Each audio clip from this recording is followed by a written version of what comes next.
Hello, I'm Kiran Bali. I'm the Global Chair of the United Religions Initiative, which is the largest grassroots interfaith organisation in the world. Today I'm here at the United Nations. We are marking 20 years on from the 4th World Conference on Women. This is the platform where many women from around the world have come together to review the progress which has taken place since 1995 and the conference which was held in Beijing. Whilst there was a number of expectations and some progress has been made, it is evident that there is lots of work to do. How can we work in each of our communities, in each of our countries, to really achieve the gender equality that we're actually aspiring for?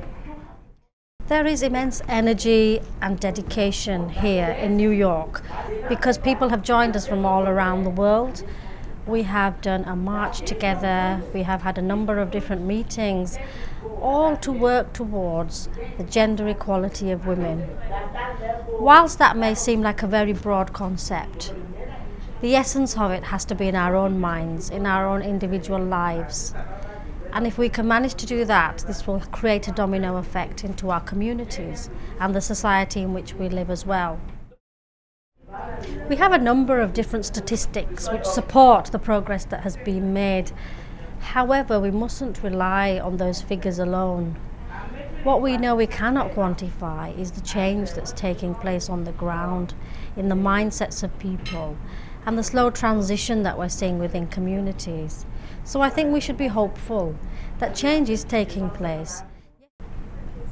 And the CSW is an ideal platform for all the women to come together to share their expectations, but not just achieve the figures of gender equality and the concept itself, but to be able to experience that equality in every part of their life.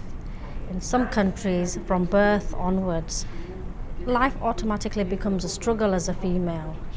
In other countries, we're quite fortunate. There is a higher level of gender equality.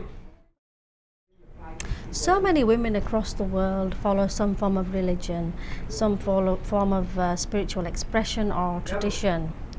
And it's those values that underpin day-to-day life and help to shape our lives. But what we don't see is the leadership in the religious communities. We need to empower women to be that voice within their religious community, to represent their community at the global level and ensure that the voice is heard, not just as a female, but as a mother, as a daughter, as a sister.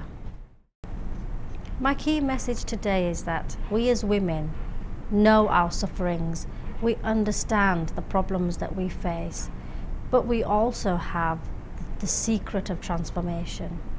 How can we transform this situation into something which is viable and something which is justified for our gender equality? It is in our bodies that we have the sacred light and the instinctual wisdom that will help to awaken ourselves and each other.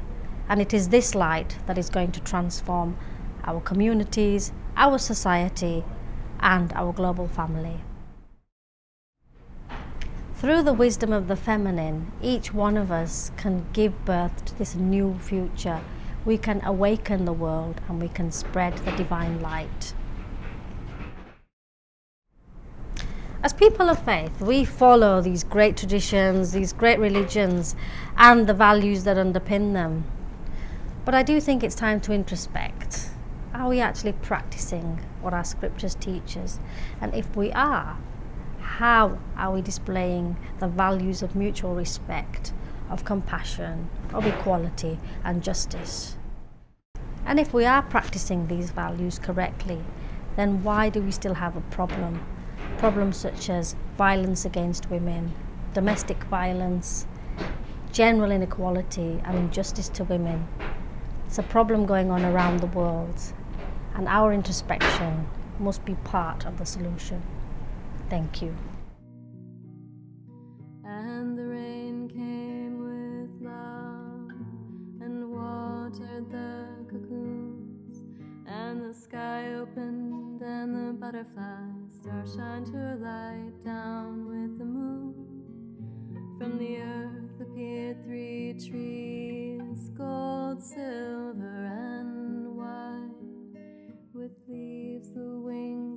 butterflies flashing in the